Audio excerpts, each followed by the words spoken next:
This is the daily writing exercise recorded, day 31, titled Jacky's Lace. It was a delicate piece of clothing, something her grandmother had left her as a family prized possession of sorts.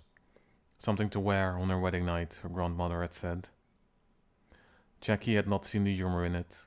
She had held the white lace up high and gazed at it with a stiff expression. The piece was rather small and clearly meant for a thinner woman than Jacky was.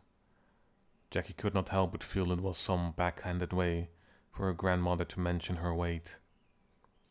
Then there was the prized possession bit of it. Jacky could only imagine what her grandmother and mother must have looked like on their wedding night, and questioned what sort of family they were, where a piece of clothing exclusively used during one night of sex could possibly be considered a prized possession. "You don't have anything else?" Jacky asked, as she put the lace back into its crumbling cardboard box. "What do you mean, honey?" her grandmother replied. "It's been a family tradition that the eldest daughter wears it on her wedding night." "Yeah, I know that, Grandma," Jacky said, "but I was just wondering if you don't have anything else, like a ring or something, like normal people do." "Your mother wore it on her first night," her grandmother responded firmly. "I wore it, and my mother wore it before me. It is a family heirloom, and I expect you to wear it on your first night, as a woman." Jacky chuckled. "What?" her grandmother asked. "What's so funny?" "Nothing, Grandma," Jacky sighed as she let herself fall down onto the bed. "Oh, don't worry, honey," her grandmother said. She walked up to Jacky and sat beside her on the edge of the bed. "You'll find someone decent." "Sure, Grandma." "Some nice young man." "All right, Grandma. Someone tall and handsome. Someone who can take care of you, you know?" "I don't need anyone to take care of me," Jacky said. I know," her grandmother said, patting Jacky's lap reassuringly. "You make your own money."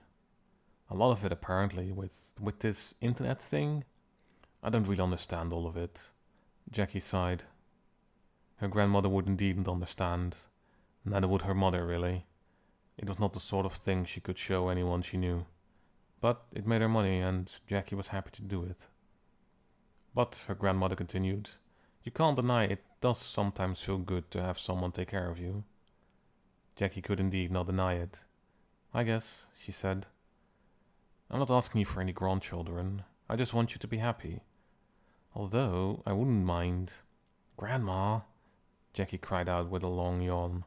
"Stop!" All right, her grandmother said. "I'll stop. Just know that the lace will be here waiting for you. Just don't let it wait too long, alright?" And grandmother got up after saying it and left the bedroom to head back downstairs. Jacky was left alone with the lace, in a peculiarly smelling bedroom, unsure what to do with her grandmother's wishes. It wasn't that she didn't want to get married or anything. She did, but, well, she just couldn't. She'd first need to find someone she could actually marry, and there really wasn't anyone in her life that fit that description. There never had been. And finding such a person was hard enough without the burden of also being an only child, somehow being made responsible for continuing your family's line. So no, Jacky was not in a hurry to get married, and frankly, honestly, didn't really plan to get married at all. At this point, she only really wanted to do it just so her mother and grandmother could stop talking about it, and just so her father wouldn't have to worry about, well, continuing his family's legacy. A phrase he frequently uttered, together with the other phrase, which was, "If only I had a son." Jacky understood his father's plight, not because she agreed with the sentiment, but mainly because his brother, her uncle, indeed had 6 sons and no daughters, and her father instead just had 1 daughter and no sons. So Jacky it was. She was to save her family's line. Well, the side of her father, that is. But at no point her wishes were included. Not that Jacky really knew what she wanted, or when, or how. She just knew she wanted something, at some point, and hoped that the man or woman she was going to marry would hopefully understand that, although Jacky doubted that they would. No more has been written, recorded, or spoken of. Thank you for listening. Goodbye.